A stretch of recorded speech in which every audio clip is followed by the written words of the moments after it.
त्यांच्या चेहऱ्याच्या निमित्ताने उपस्थित सर्व शोकपूर बंधू भगिनी, आदरणीय कार्यकर्ते, एकनाथ महाराज सांगोलकर यांनी खरं तर दादांच्या जीवनाबद्दल सर्वच मुद्द्यांना स्पर्श केलेला आहे. हा मृत्यू लोक आहे, अंतिम सत्य आहे. आलेल्या प्रत्येकाला एक नैतिक जावं लागणार आहे.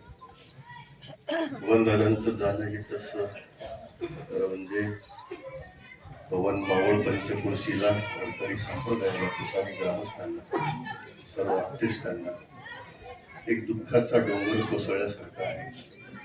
खऱ्या अर्थाने जाण्याचं वय नाही.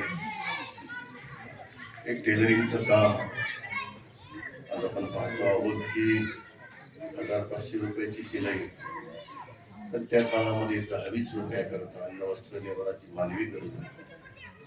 त्यातले कपडे शिवून देण्याचं काम अत्यंत थोडक्या मजुरीमध्ये करणारा एक टेलर, एक विख्यात मृदुमणी, गरिबी काय असते पाहिलेलं.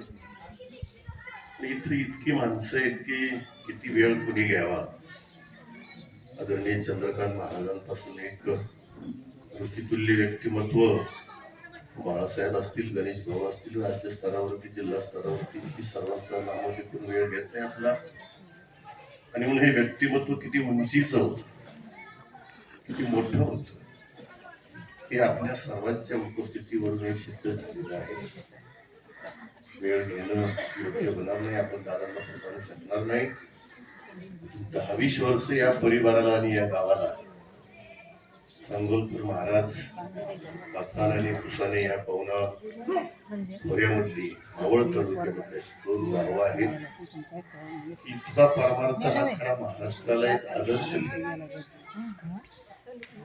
परमार्थ कसा करावा, गावाचं गावठण कसं जपावं, वारकरी संप्रदाय म्हणजे काय आहे, समाजाकरता काय करावं, तो कसा चालवावा आणि नवीन पिढी या संप्रदायाला कशी आकृष्ट करावी, या मार्गाला कशी द्यावी.